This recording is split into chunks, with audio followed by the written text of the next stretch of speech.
Hello Internet, welcome back to another great day in Ryan's 365 Days of Awesome. So I went to Chicago to see Internet Fred. I cut my hair, found a home for my project, so let's roll into it. It's pretty awesome. My first vlog was actually day 15. It was my new thing. So I'm going to start my videos recapping each day as they pertain to the week prior. So now it's Friday. I'm going to explain what happened throughout my last week, and then the next Friday I'm going to do the same thing over and over again. Uno!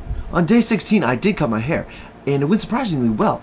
But when I went around the back, I had this sudden urge to give myself a mohawk, and I don't know if it was because of some long overdue desire that I never fulfilled or a nostalgia purpose, but the unjustified thing back then can now be justifiable. It's cool for a completely different reason, because right now, it's cool to me because I'm not trying to impress anyone, I'm not trying to fit in anything, it's just because. But you can call me idiot, and that's just fine. Like, I'm not gonna care. But maybe the point here is more about, like, the matter of perception. Like, what does something mean to you back then and mean to you now? Like, obviously I went with a conservative thing and I never did it. Well, why is something cool to a kid then and not to an adult now? But maybe if an adult does it, it's cool. And how come all the kids want to be adults when they just should be kids? They should be happy being kids, because once you're an adult, you realize, man, this kind of sucks. I don't want to be a kid. Now, regardless, the art turned out like this. Kamehameha!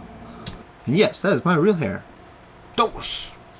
I cleaned the family heirloom firearms, which was a really great moment to reconnect with the past in a way that, you know, my grandfather owned this firearm, and I purchased my first firearm just a month or so ago.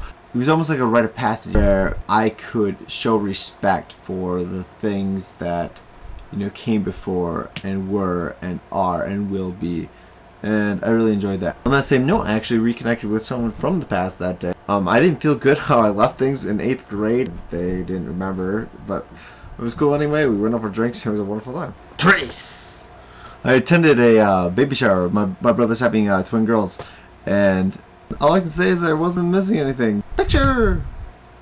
Quattro, and another two-part one. And number 1, I took my motorcycle out of state, and 2, I took this motorcycle to Chicago, where I saw my internet friend Melissa. She's part of the online community of The Little Room, which is a White Stripes fan forum. Melissa was a great host. We explored the city a little bit. I got to see a different side of Chicago than I usually do. Usually I see just too much industrialism or too much tourism, but I got to see a community that was really diverse but really close-knit. And I don't get to see that very often up here in White Suburbia, so I really appreciate that. Cinco! Following day, day 20, Melissa and I, we went to the Lincoln Park Zoo in Chicago, and I fell in love with Ryan. It was the best thing ever. Seis. As you know, my Facebook is on death row, so I have a new home for my project, which is on Tumblr, and links are down below. Last but not least is Siete. I recorded my dreams for the first time this morning. I had a really awesome dream. Unfortunately, I've got a bunch of compounding responsibilities with this project. It will find its way online by the end of this weekend, don't worry. Otherwise, thank you very much. I'm out. Bye. Eye contact with our viewer. That's important. What's important?